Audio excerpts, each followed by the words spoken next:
नमस्कार, स्वागत है एलएनएमयू नोट्स में। इस वीडियो में हम लोग बात करने वाले हैं एलसीआर सर्किट ऑसिलेशन के बारे में। पिछले वीडियो में हम लोगों ने एलसी ऑसिलेशन को देखा था। एलसी ऑसिलेशन में जो ऑसिलेशन होता था, जो चार्ज और करंट का ऑसिलेशन होता था, वो कैसा था? Simple harmonic oscillation. ठीक है, सिंपल हार्मोनिक जो है वो ऑसिलेशन था एलसी ऑसिलेशन के केस में। और ये जो केस है हम लोग, वो है किसका एग्जाम्पल?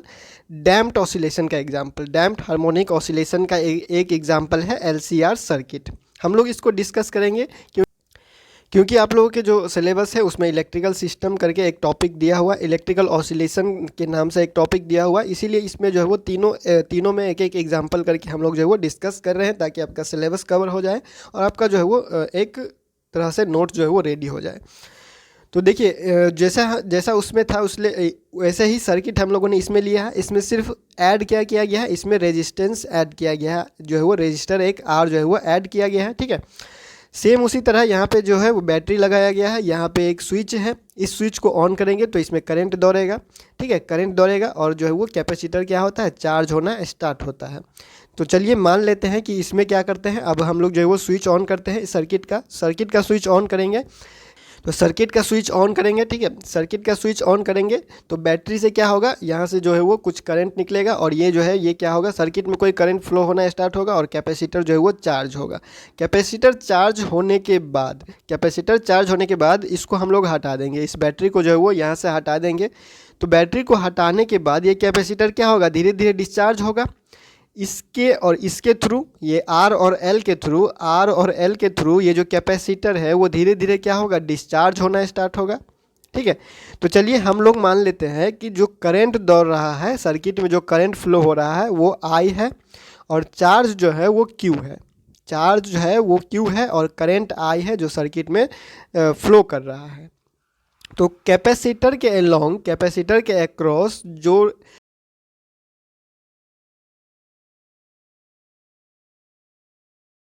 फिर आर के क्रॉस जो पोटेंशियल डिफरेंस होगा उसको हम लोगों ने आई और आर मान लिया, आई इंटू आर मान लिया। और एल में जो डेवलप होगा, जो इंड्यूस ईएमएफ डेवलप होता है, उसको हम लोगों ने L D I by d T मान लिया। और आई क्या है? D q by d T. ये सारा चीज़ हम लोगों ने पिछले वीडियो में ही डिस्कस कर लिया था। पिछले वीडियो का जैसा ही सारा चीज़ रखा गया है। इसमें सिर्फ ऐड हो रहा है, तो आर ऐड हो रहा है, आर का जो भी चीज़ है वो ऐड किया जा रहा है। तो अब क्या करते हैं हम लोग? इक्वेशन की तरफ बढ़ते हैं। तो देखिए, किरचॉफ्स लॉ के हिसाब से, ठीक है, मान लीजिए अगर इसको हम लोगों ने क्या कहा कि बैटरी जो है वो इसको हटा दिया गया, तो कोई बाहर का एक्सटर्नल ईएमएफ नहीं बचा है क्योंकि बैटरी हटा दिया गया है। तो एक्सटर्नल ईएमएफ नहीं बचा, तो अब किरचॉफ्स लॉ के हिसाब से किरचॉफ्स लूप लॉ या वोल्टेज लॉ जो भी आप कहिए, उसके हिसाब से जो यहाँ पे जो नेट पोटेंशियल डिफरेंस जो होगा इस सर्किट में, वो होगा 0 के बराबर। ठीक है, इस तीनों का सम होगा, ये तीनों का सम यानी तीनों का प्लस होगा 0 के बराबर। ठीक है, तो नेट यानी तीनों का प्लस, तो तीनों का प्लस बराबर 0। ठीक है, तो उसी चीज़ को हम लोग यहाँ पे लिख रहे हैं किरचॉफ लॉ के हिसाब से।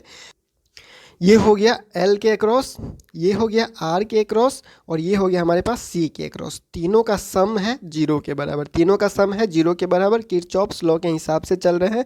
अगर आप लोगों को नहीं पता है किरचॉफ्स लॉ क्या होता है, Kirchhoff's first law, Kirchhoff's second law, loop law या फिर वोल्टेज लॉ या फिर करंट लॉ, ये सारा चीज़ अगर नहीं क्लियर है या फिर भूल चुके हैं तो उसको एक बार देख लीजिएगा। ज़्यादा थ्योरी नहीं है, थ्योरी 5 मिनट का होगा, समझने में आपको रिकॉल करने में टाइम नहीं लगेगा। तो हम लोग किरचॉफ्स लॉ को यूज़ करके इसको लिख चुके हैं। किरचॉफ्स लॉ बस यही है कि आपका जो भी नेट पोटेंशियल डिफरेंस है वो सिस्टम में जो सर्किट है उसमें 0 रहेगा। तो हम लोगों ने नेट को जो है वो 0 कर दिया बराबर। अब हम लोग क्या करेंगे? सिंप्लीफाई करेंगे। I बराबर d q by d t, current बराबर d q by d t है। ये हम लोगों ने जो है वो डिस्कस किया हुआ था और ये होता ही है, ऐसे ही होता है। करंट जो है वो क्या होता है? चार्ज का फ्लो होता है पर यूनिट टाइम। ठीक है, तो यहाँ पे से हम लोग जो है वो आई बराबर इसको क्या करेंगे? पुट करेंगे। आई बराबर d q by d t put करेंगे, तो यहाँ आई है, यहाँ भी d q by d t जाएगा, यहाँ आई है, यहाँ भी d q by d t जाएगा। तो यहाँ भी d q by d t आ चुका है, यहाँ भी d q by d t आ चुका है। अब यहाँ पे नेक्स्ट स्टेप में क्या किया गया है? इसमें क्या किया गया है? ये जो इक्वेशन है इसको क्या कर दिया? ये पूरा इक्वेशन को मान लीजिए हम लोगों ने क्या किया है? एल से डिवाइड कर दिया है, ठीक है। एल से डिवाइड करेंगे तो यहाँ एल से डिवाइड होगा तो एल से एल कट जाएगा, यहाँ एल से डिवाइड होगा तो आर बाई एल, यहाँ एल से डिवाइड होगा तो क्यू बाई एल सी या फिर 1 by L C into Q. तो उसको ही यहाँ पे लिख दिया गया है, सिंपल है और कुछ नहीं किया गया है। तो अब क्या करेंगे, ये आर बाई एल को 2b मान लिया गया है, ठीक है, और 1 बाई एल सी को ओमेगा स्क्वायर पुट कर दिया गया, जैसे कि पिछले वीडियो में हम लोगों ने किया था। तो इसके जगह पे अगर हम लोग 2b डाल दें और इसके जगह पे ओमेगा स्क्वायर डाल दें, तो ये जो इक्वेशन बन के आएगा, ये जो डिफरेंशियल इक्वेशन बन के आ रहा है, यही हमारे पास उसी के जैसा है जो डैम्प्ड हार्मोनिक ऑसिलेशन के केस में आया हुआ था। डैम्प्ड हार्मोनिक ऑसिलेशन के केस में जो डिफरेंशियल इक्वेशन हम लोगों ने देखा था, ये उसी के जैसा है। ये क्या है, उसी के जैसा है, तो सॉल्यूशन भी उसी के जैसा होगा। ये differential equation damped harmonic oscillation के जैसा है, तो सॉल्यूशन भी उसी के जैसा होगा। तो उस केस में हम लोगों ने सॉल्यूशन माना था x is equal to A E to the power alpha T, ठीक है, जहाँ पे अल्फ़ा का जो है वो क्या था, 2 वैल्यू था, तो इसका जो है वो 2 सॉल्यूशन होता था, एक पॉजिटिव में एक निगेटिव में। तो सेम वही होगा, बस यहाँ पे क्या हो रहा है, x के जगह पे चार्ज है q और 2b के जगह पे यहाँ पे क्या है r बाई एल और ओमेगा स्क्वायर के जगह पे यहाँ पे क्या है 1 बाई एल सी। इस चीज़ को याद रखिएगा, 2b के जगह पे r by L, omega square के जगह पे 1 बाई एल सी। इस चीज़ को हम लोग आगे यूज़ करेंगे, ठीक है। तो ये हमारे पास जो है वो डिफरेंशियल इक्वेशन निकल के आया। और सॉल्यूशन इसका कैसे होगा, सॉल्यूशन उसी के जैसे होगा जैसा कि हम लोगों ने डैम्प्ड हार्मोनिक ऑसिलेशन में किया हुआ था। तो डैम्प्ड हार्मोनिक ऑसिलेशन में हम लोगों ने एक सॉल्यूशन माना हुआ था, फिर आगे उसको फर्दर जो है वो सिंप्लीफाई करते हैं, तो हमारे पास अल्फ़ा का वैल्यू ये आता है। अल्फ़ा का 2 वैल्यू आता है, एक पॉजिटिव वाला है, एक निगेटिव वाला है, ठीक है। तो अब क्या करेंगे, अब हमारे पास जो है ये अल्फ़ा यहाँ पे डिपेंड करेगा, अल्फ़ा पे ही ये क्या करेगा, चार्ज डिपेंड कर रहा है, अल्फ़ा पे चार्ज डिपेंड कर रहा है और अल्फ़ा जो है वो इसका 2 वैल्यू है, ठीक है। तो अब हमारे पास यहाँ से 3 केस निकल के आता है, जैसे कि हम लोगों ने पहले भी किया हुआ है। 3 केस कौन कौन सा था, जब ये बी का वैल्यू जो है वो ओमेगा से ज़्यादा होगा, जिसको हम लोगों ने क्या कहा था, हैवी डैम्पिंग का केस कहा था, या फिर ओवर डैम्प्ड का केस या ओवर डैम्पिंग का केस, ठीक है। इसके बाद हम लोगों ने क्या किया था, बी को जो बी जब होगा ओमेगा के बराबर, बी क्या है, डैम्पिंग है, ओमेगा क्या है, नेचुरल फ्रीक्वेंसी है, आप लोगों को अगर याद नहीं है तो बी हम लोगों ने कहा था डैम्पिंग के लिए और ओमेगा हम लोगों ने लिया था नेचुरल फ्रीक्वेंसी के लिए।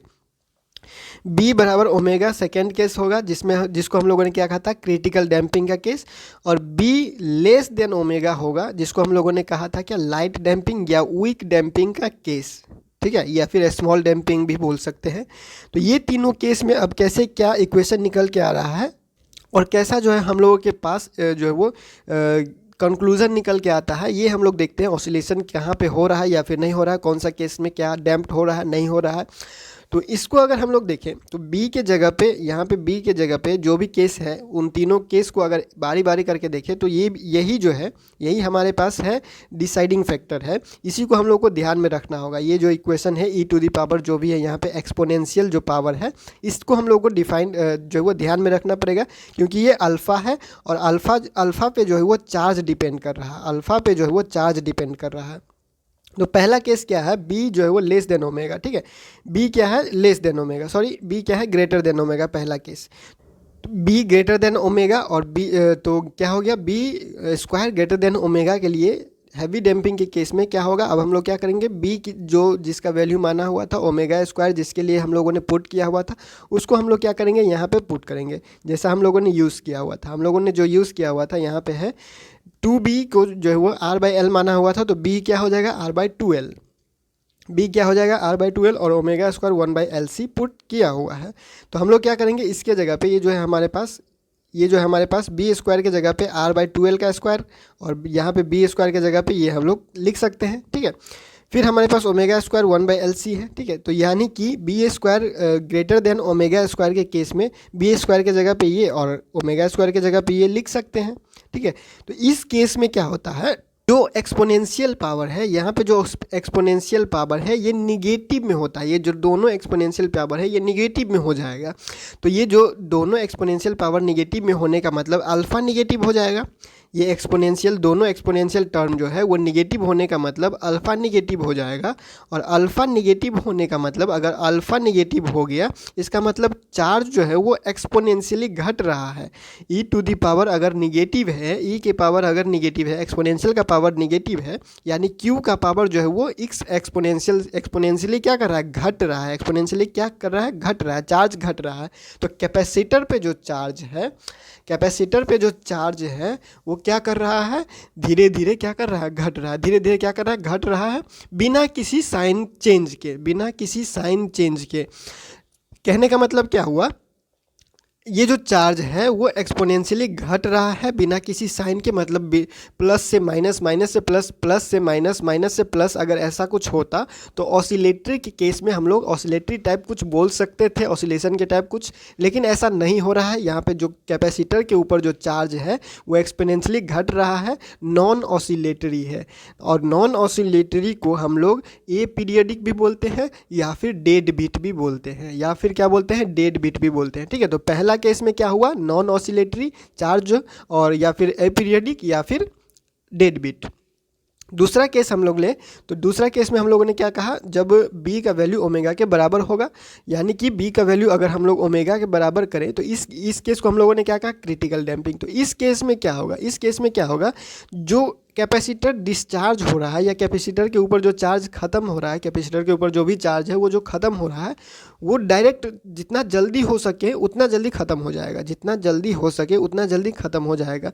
नॉन ऑसिलेटरी रहेगा, मोशन जो है वो नॉन ऑसिलेटरी ही रहेगा, लेकिन चार्ज जो है वो जितना जल्दी ख़त्म हो सकता है उतना जल्दी ख़त्म हो जाएगा सेकेंड केस में। ठीक है, थर्ड केस जो रियल केस कहा जाएगा, रियल केस यानी जो स्मॉल डैम्पिंग या लाइट डैम्पिंग का केस है, इसमें क्या होगा, जब b का वैल्यू ओमेगा से कम होगा, मतलब कि b क्या है, डैम्पिंग, और ओमेगा क्या है, नेचुरल फ्रीक्वेंसी। जब डैम्पिंग नेचुरल फ्रीक्वेंसी से कम होगा तब ऑसिलेशन होगा। कैसे ऑसिलेशन होगा कि ये जो सॉल्यूशन हम लोगों ने लिखा हुआ है, सॉल्यूशन का जो इक्वेशन बनेगा, जो सॉल्यूशन का इक्वेशन बनेगा वो इस रूप में बन जाएगा। और ये रूप बनेगा कैसे, ये पिछला वीडियो से जो है वो आप आइडिया ले सकते हैं, हम लोगों ने उसको थोड़ा सा एक्सप्लेन किया हुआ है पिछले वीडियो में, एलसी ऑसिलेशन वाले वीडियो में।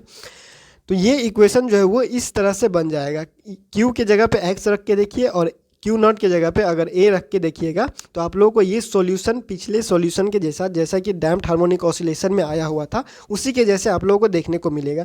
तो यहाँ साइन टर्म है, ठीक है, यहाँ हम लोगों के पास ये इक्वेशन का जो फॉर्म है वो इस रूप में आ चुका है, इक्वेशन जो है वो इस रूप में आ चुका है, और इसमें साइन वाला टर्म है।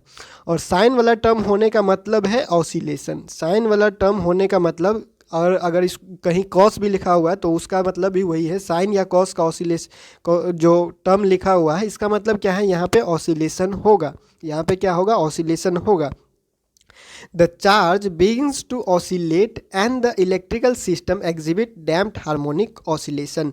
इस केस में जब B जो है ओमेगा से कम है तब ऑसिलेशन, चार्ज जो है वो ऑसिलेट करना स्टार्ट करेगा। कैसे, डैम्प्ड हार्मोनिक ऑसिलेटर के जैसे, या फिर क्या कहिए, डैम्प्ड हार्मोनिक ऑसिलेशन करना स्टार्ट करेगा। कौन करेगा, चार्ज करेगा।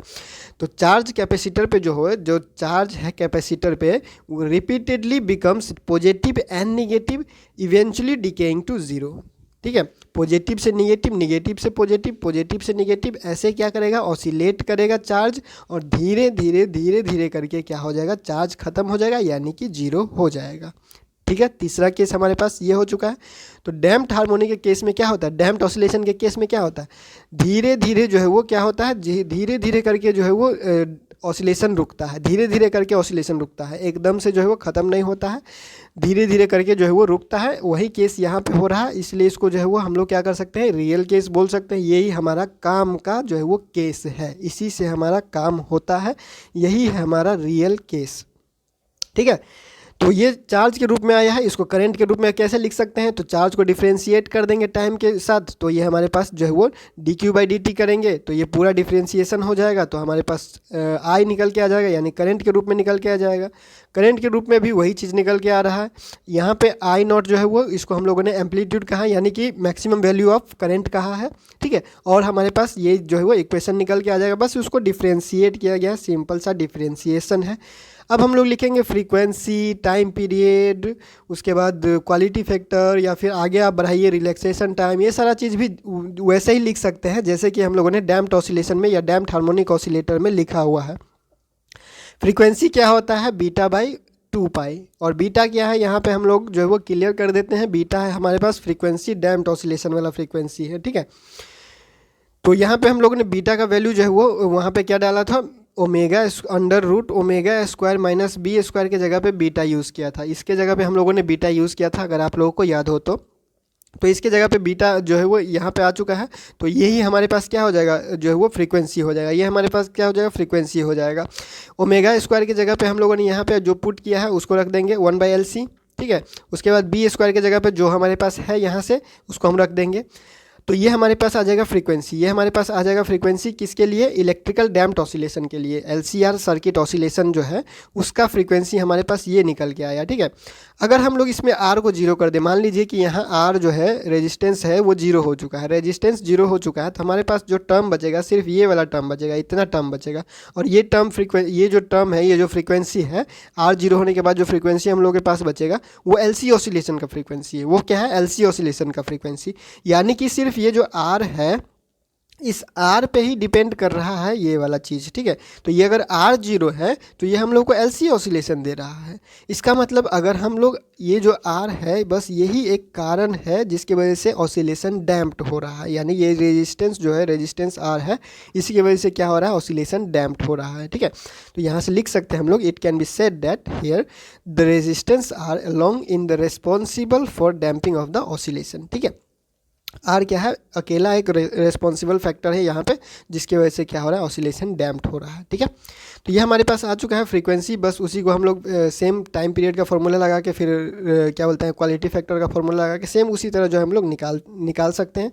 उसके बाद आप लोग जो है वो इसको जो है वो आगे भी बढ़ा सकते हैं, रिलैक्सेशन टाइम वगैरह पे जो है वो लेके जा सकते हैं, मीन लाइफ टाइम वगैरह, ये सारा चीज़ जो है वो जैसे फॉर्मूला यूज़ किया गया है बस जो है वो आप लोगों का फॉर्मूला और बी और ओमेगा का वैल्यू या बीटा का वैल्यू जो है वो आप चेंज करते रहिए, ओमेगा का वैल्यू रखते रहिए, यहाँ से आप लोगों को जो है वो मिल जाएगा। तो यहाँ जो टाइम पीरियड निकलेगा वो क्या होता है? हमेशा क्या होता है? यहाँ पे जो डैम्पिंग में जो टाइम पीरियड होता है वो जो ऑसिलेशन वाला टाइम पीरियड है, फ्री ऑसिलेशन वाला टाइम पीरियड या सिंपल हार्मोनिक ऑसिलेशन, उससे ज़्यादा होता है। डैम्प्ड ऑसिलेशन के केस में जो सिंपल हार्मोनिक ऑसिलेशन वाला जो टाइम पीरियड होता है उससे जो है वो ज़्यादा होता है डैम्प्ड ऑसिलेशन वाला टाइम पीरियड। तो ये हो चुका है हमारे पास LCR circuit complete electrical oscillation में। और इलेक्ट्रिकल ऑसिलेशन में एक एग्जांपल इसी का LCR सर्किट वाला ही जो है वो ड्रेवन वाला एग्जांपल ले लेंगे, यानी कि फोर्स ऑसिलेशन वाला एग्जांपल ले लेंगे इसके केस में, और इलेक्ट्रिकल ऑसिलेशन टॉपिक को जो है वो हम लोग कंप्लीट करेंगे। तो मिलते हैं नेक्स्ट वीडियो में अगले अपडेट के साथ LNME नोट्स के यूट्यूब चैनल पे।